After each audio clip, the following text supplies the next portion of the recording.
Dukung karbon netral, PLN jalankan program konversi PLTD ke EBT.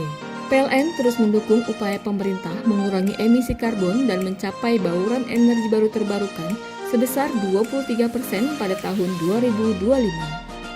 Melalui semangat transformasi khususnya Pilar Green, PLN meluncurkan program konversi pembangkit listrik tenaga diesel atau PLTD ke pembangkit baru yang berbasis energi baru terbarukan.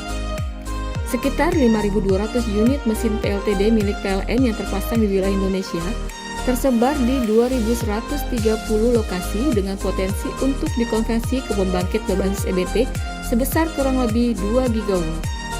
Program konversi PLTD menuju pembangkit EBT akan dilakukan secara bertahap. Direktur Utama PLN Zulkifli Zaini menyampaikan bahwa konversi ini merupakan upaya strategis PLN untuk mendorong bauran energi baru terbarukan guna meningkatkan penggunaan energi yang lebih ramah lingkungan. Selain itu, melalui konversi PLTD ke EBT ini akan meningkatkan ketahanan energi nasional karena tidak lagi mengandalkan bahan bakar minyak yang sebagian besar masih diimpor.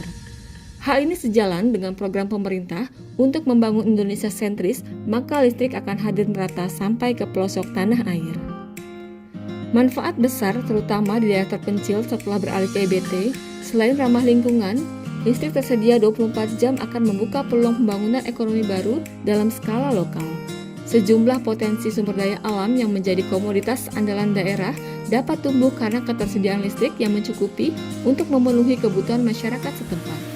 Industri wisata, perikanan, agrobisnis, terbukanya jaringan telekomunikasi akan hadir sampai ke pelosok.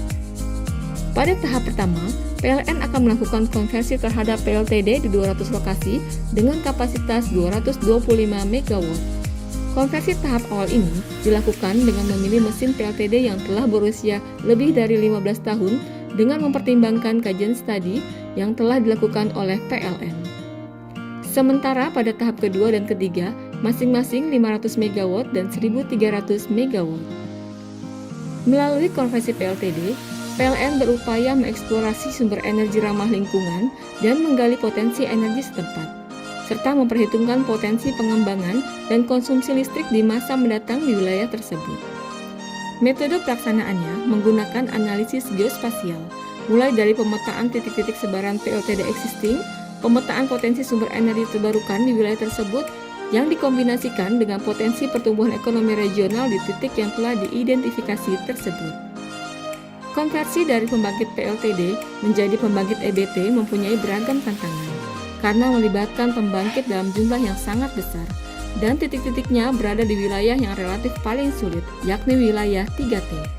Masing-masing PLTD yang sekarang masih digunakan memiliki pola operasi yang berbeda-beda tergantung jam nyala, termasuk keterbatasan infrastruktur dan telekomunikasi menjadi tantangan yang juga harus diselesaikan. Selaras dengan semangat awal transformasi, yakni memberikan nilai tambah pada sisi korporasi dan stakeholder, pengembangan EBT bukan semata-mata merupakan pemenuhan program pemerintah, tetapi dilakukan sebagai tanggung jawab PLN hadir untuk generasi Indonesia yang akan datang. Power Beyond Generation.